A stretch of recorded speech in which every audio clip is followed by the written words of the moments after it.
வீரமங்கை வேலு நாச்சியார் இந்தியாவின் முதல் பெண் விடுதலை போராளி. வணக்கம் நண்பர்களே. இன்று நாம் ஒரு அசாதாரண வீரத்தின் அற்புத கதையை பற்றி பேசப் போகிறோம். இந்தியாவின் முதல் பெண் விடுதலை போராளி வீரமங்கை வேலு நாச்சியார் பற்றிய வீரத்தின் கதை இது. 1730ஆம் ஆண்டு இராமநாதபுரத்திற்கு அருகிலுள்ள சக்கந்தி என்ற ஊரில் பிறந்த வேலு நாச்சியார் சாதாரண இளவரசியாக வளரவில்லை. அவரது தந்தை செல்லமுத்து சேதுபதி அவருக்கு வாழ்வீச்சு, அம்பு விடுதல், குதிரையேற்றம் என அனைத்து போர்க்கலைகளையும் கற்றுக் கொடுத்தார். வேலு நாச்சியார் வாழ்வீச்சு, அம்பு விடுதல், ஈட்டி எறிதல், குதிரையேற்றம், யானையேற்றம் என்று எல்லா போர் கலைகளையும் கற்றார். இவையனைத்தும் அவருக்கு பிற்காலத்தில் உதவின. வீர விளையாட்டுகள் மட்டுமன்றி வேறு பல கல்வியிலும் வேலு நாச்சியார் சிறந்து விளங்கினார். 10 மொழிகள் திறம்பட அறிந்திருந்தார். மகாபாரதம், இராமாயணம் போன்ற இதிகாசங்கள் முழுக்க தெரியும். இப்படி வளர்த்து அவரின் பெற்றோர் போற்றுதலுக்கு உரியவர்கள். இத்தகைய திறமைகள் அவருக்கு பின்னாளில் ஆங்கிலேயருக்கு எதிரான போராட்டத்தில் உதவியது. இப்படி வீறு கொண்டும் வேலு கொண்டும் வளர்ந்த இளம் பெண் வேலு நாச்சியாரின் அழகிலும் வீரத்திலும் மனதை பறிகொடுத்த சிவகங்கை மன்னர் முத்து வடுகநாதர் வேலு நாச்சியாரை 1746ஆம் வருடம் மணமுடித்தார். 1746 சிவகங்கை மன்னர் முத்து வடுகநாதரை மணந்த வேலு நாச்சியார் ஒரு புதிய வாழ்க்கையை எதிர்பார்த்தார். ஆனால் விதி வேறு விதமாக இருந்தது.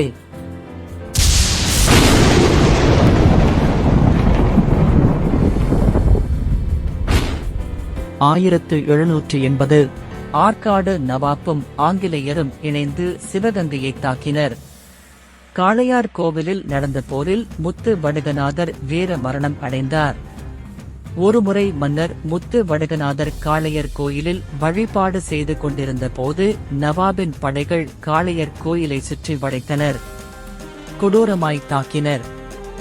ஆங்கிலேயர் கொடுத்த போர் சாதனங்களைக் கொண்டு தாக்கினர். வடுகநாதரும் அவரது படைகளும் வீரப்போர் புரிந்தனர். இருந்தும் அவர்களால் அந்த தாக்குதலை சமாளிக்க இயலவில்லை. வடுகநாதர் வாளால் வெட்டப்பட்டு இறந்தார். அவருடன் இளவரசியும் கொல்லப்பட்டார். காளையர் கோயில் கோட்டை நவாப் படைகளின் வசமாகியது. திடீர் தாக்குதலில் கோட்டை வீழ்ந்து மன்னர் இறந்துவிட்டார் என்ற செய்தி வேலு நாச்சியாருக்கு எட்டியது. கதறி அழுதார். கணவரின் உடலை பார்க்க வேண்டும் என்று துடித்தார்.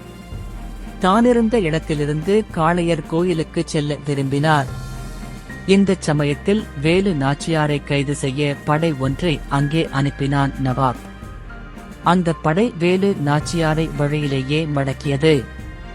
ஆனால் நாச்சியார் அஞ்சவில்லை, மடங்கவில்லை. ஆவேசத்துடன் போரிட்டார். எதிரிப்படைகளை வென்று சிதறி ஓடச் செய்தார். இறந்த கணவரை சென்று பார்த்துவிட வேண்டுமென்பதுதான் அவரது ஒரே இலக்காயிருந்தது. ஆனால் அவரது தளபதிகளாயிருந்த மருது சகோதரர்கள் அவருக்கு வேறு ஆலோசனை வழங்கினார்கள். கோட்டை வீழ்ந்துவிட்டது. அரசர் இறந்துவிட்டார். நீங்களும் போய் சிக்கிவிட்டால் நம்மால் நவாபை பழிவாங்க முடியாது.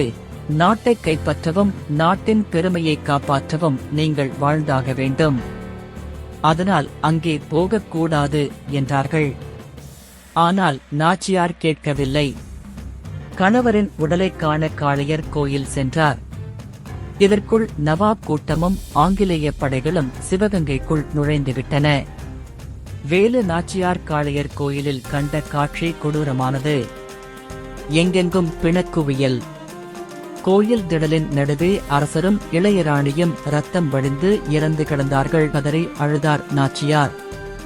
கணவனை கொன்ற கைவர்களை பழி வாங்கியே தீர வேண்டும் சபதமேற்று வேலு நாச்சியார் கதறி அழுதார். ஆனால் அவர் தளரவில்லை. கணவரின் மரணத்திற்கு பழிவாங்க உறுதி கொண்டார்.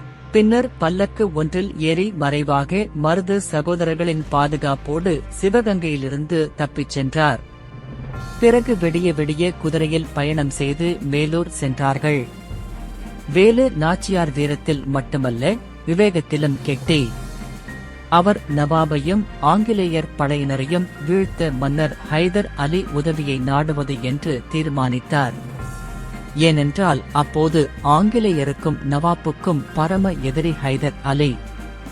உடனே வேலு நாச்சியார் சார்பாக தாண்டவராய பிள்ளை அன்றைய மைசூர் மன்னர் ஹைதர் அலிக்கு ஒரு கடிதம் எழுதி அதில் ஹைதர் அலி தன்னிடமிருந்து 5000 குதிரை வீரர்களையும் 5000 போர் வீரர்களையும் அனுப்பி வைத்தால் அவர்களுடன் சேர்ந்து நவாப்புக்கு எதிராக போரிட்டு இராமநாதபுரம் மற்றும் சிவகங்கை சீமை ஆகியவற்றை ஆற்காடு நவாப் வசமிருந்து மீட்க முடியும் என நம்பிக்கை தெரிவித்து உதவி கோரினார். அதற்கு உடனே பதில் இல்லாததால் மேலும் 3 தூதர்கள் மீண்டும் அனுப்பப்பட்டனர்.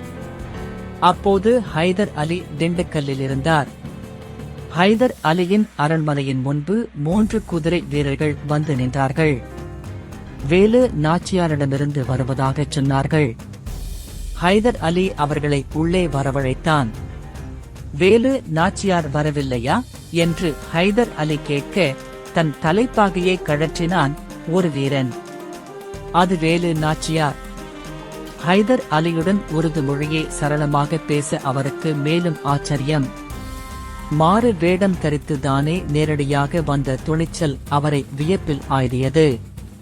தன் வேதனைகளையும் இலட்சியத்தையும் ஹைதர் அலியிடம் விளக்கினார் வேலு நாச்சியார். அவரிடமிருந்து வீரத்தை கண்ட ஹைதர் அலி தன்னுடைய கோட்டையிலேயே தங்கிக் கொள்ள அனுமதி தந்தார். மருது சகோதரர்களின் துணையுடன் ஹைதர் அலி அளித்த பாதுகாப்பிலேயே விருப்பாட்சியில் 8 ஆண்டுகள் வேலு நாச்சியார் தனக்கு வேண்டிய துணை பெண்களுடனும் வீரர்களுடனும் விருப்பாட்சி கோட்டை, திண்டுக்கல் கோட்டைகளில் பாதுகாப்பாக தங்கினார். அங்கிருந்து தனது போர் படைகளை பெருக்கத் துவங்கினர். வேலு நாச்சியாரின் லட்சியம் ஆங்கிலேய படையை அழிப்பது, நவாபை வீழ்த்துவது. சிவகங்கை சீமையில் தனது பரம்பரை சின்னமான அனுமன் கொடியை பறக்க விடுவது. அடுத்த 8 ஆண்டுகள் வேலு நாச்சியார் மைசூர் மன்னர் ஹைதர் அலியின் பாதுகாப்பில் இருந்தார். அங்கே அவர் தன் படையை திரட்டினார், யுத்த தந்திரங்களை தீட்டினார். ஆனால் வேலு நாச்சியாரின் மிகப்பெரிய படைப்பலம் என்ன தெரியுமா? அது உடையாள் பெண்கள் படை. ஆம், வேலு நாச்சியார் ஒரு பெண்கள் படையை உருவாக்கினார். வேலு நாச்சியாரின் போர்ப்படையில் வாள்படை, வளரிப்படை, பெண்கள் படை ஆகிய 3 பிரதானமானவை. வாள்படைக்கு தலைமை ஏற்றவர் சின்னமருது, வளரிப்படைக்கு தலைமை ஏற்றவர் பெரியமருது. பெண்கள் படைக்கு தலைமையேற்றவர் குயிலி. குயிலி தலைமையிலான பெண்கள் படைக்கு உடையாள் பெண்கள் படை என பெயர் சூட்டியிருந்தார் இராணி வேலு நாச்சியார். உடையாள் என்பவள் ஒரு மாடு மேய்க்கும் சிறுமி. காளையார் கோவிலில் தன் கணவரை பறிகொடுத்த வேலு நாச்சியார் அரியாக்குறிச்சி என்கிற ஊருக்கு அருகில் வரும்போது உடையாள் என்கிற மாடு மேய்க்கும் சிறுமி எதிர்பட்டாள். அவளுடன் பேசி விடை கொடுத்துவிட்டு சென்ற வேலு நாச்சியாரை பின்தொடர்ந்து வந்த எதிரிகள் படைகள் உடையாளிடம் வேலு நாச்சியார் சென்ற பாதை குறித்து கேட்டபொழுது காட்டிக் கொடுக்க மறுத்தாள். ஆகவே எதிரிகளால் தலை வேறு முண்டம் வேறாக உடையாள் வெட்டி படுகொலை செய்யப்பட்டாள். தமக்காக, தன் நாட்டுக்காக உயிரை இந்த உடையாளின் நினைவாகவே வேலு நாச்சியார் குயிலி தலைமையிலான மகளிர் படைக்கு உடையாள் மகளிர் படை என பெயர் சூட்டியிருந்தார். இந்த உடையாள் கொல்லங்குடியை சார்ந்த யாதவ சமூக பெண் ஆவார். இவர்தான் கொல்லங்குடி வெட்டுடையார் காளியம்மன் என்று வழிபடப்படுகிறார் என்று சொல்லப்படுகிறார். இவருக்கு வேலு நாச்சியார் தனது வைர தாலியை காணிக்கையை கொடுத்து உள்ளார். நாட்டரசன் கோட்டையைச் சேர்ந்த கண்ணாத்தாள் ஒரு மருத்துவச்சியாவார். அவர் வேலு நாச்சியாரை வெள்ளையர்கள் விரட்டி கொல்ல முயற்சி செய்யும் போது கண்ணாத்தாள் தானே வேலு நாச்சியார் உடையில் உலா வந்து வேலு நாச்சியார் போல நடித்து தானே முன்வந்து கொலையானாள். இவரின் நினைவாக கண்ணுடைய நாயகி கோவில் உருவானது.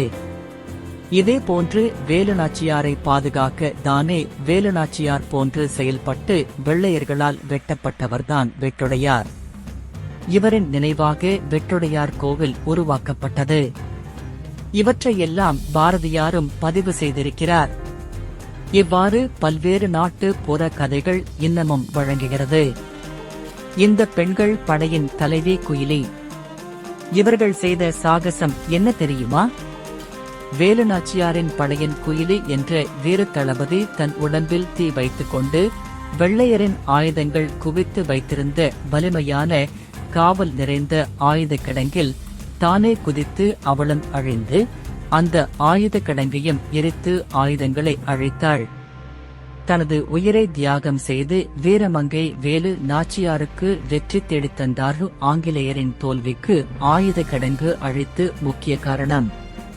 குயிலுக்கு முத்துப்பட்டியில் வீரமாகாளி குயிலி என்ற கோயில் உள்ளது. பிறகு வேலு நாச்சியார் குயிலி பெயரால் காலாட்படையை உருவாக்கி அப்படைக்கு குயிலியின் தந்தையை தளபதியாக்கினார். வேலு நாச்சியார் சாதிமதம் பாராமல் ஆட்சி நிர்வாகத்தை செயல்படுத்தியிருக்கிறார். மருது பாண்டியர்களிடம் இருந்த ராமையா பிள்ளையும் குயிலின் தியாகத்தை பதிவு செய்திருக்கிறார். உயர்நீதிமன்ற நீதிபதி சதாசிவம் சுத்தானந்த பாரதி எழுதிய புத்தகத்திலும் குயிலி நிகழ்வு பதிவாகியிருக்கிறது. பிறகு நவராத்திரி விஜயதசமி அன்று இந்த பெண்கள் படை ஆயுதங்களை ஆடைக்குள் மறைத்துக் கொண்டு பக்தர்கள் போல நடித்து அரண்மனைக்குள் நுழைந்தனர். பிறகு திடீரென தாக்குதல் தொடுத்து ஆங்கிலேயரை வீழ்த்தினர். குயிலி என்ற வீரப்பெண் தன் உடலில் தீ மூட்டி ஆங்கிலேயரின் வெடிமருந்து கிடங்கை அழித்தாள். அவள் தியாகம் இன்றும் நம் நெஞ்சங்களில் நிலைத்திருக்கிறது. இறுதியாக 1789 வேலு நாச்சியார் சிவகங்கையை மீட்டார். ஆங்கிலேய கொடி இறக்கப்பட்டு அவரது அனுமன் கொடி ஏற்றப்பட்டது. 10 ஆண்டுகள் சிவகங்கையை ஆட்சி செய்த வேலு நாச்சியார் 1796 இயற்கை எய்தினார். ஆனால் அவரது வீரக்கதை இன்றும் நம்மை ஊக்குவிக்கிறது. வேலு நாச்சியாரின் வாழ்க்கை நமக்கு சொல்லும் பாடம் என்ன? துணிவு, விடாமுயற்சி, தியாகம். நாம் நம்பும் நல்ல விஷயங்களுக்காக போராட வேண்டும். நம் உரிமைகளுக்காக குரல் கொடுக்க வேண்டும். நண்பர்களே, இன்றைய இந்தியாவை உருவாக்கிய வீரர்களில் வேலு நாச்சியாரும் ஒருவர். அவரது நினைவு நம் இதயங்களில் என்றென்றும் நிலைத்திருக்கட்டும். நன்றி நண்பர்களே. நான் அண்ணாமலை சுகுமாரன். இந்த வீடியோ உங்களுக்கு பிடித்திருந்ததா? முழுவதும் விரிவாக சொல்ல நேரம் போதாது. இந்த வீடியோவை பார்த்ததற்கு நன்றி. உங்களுக்கு இந்த வீடியோ பிடித்திருந்தால் லைக் செய்யவும் சப்ஸ்கிரைப் செய்யவும் மறக்காதீர்கள். அடுத்த வீடியோவில் சந்திப்போம். வணக்கம். அண்ணாமலை சுகுமாரன் முழு கட்டுரை படிக்க பயோவில் கொடுக்கப்பட்டுள்ள வலைப்பதிவு இணைப்பை பார்க்கவும். மேலும் சுவாரஸ்யமான உண்மைகளை அறிய எங்கள் இன்ஸ்டாகிராம் பக்கத்தை பின்தொடரவும். இனிய தமிழாமிர்தம் என்ற எங்கள் யூடியூப் சேனலுக்கு சப்ஸ்கிரைப் செய்யுங்கள்.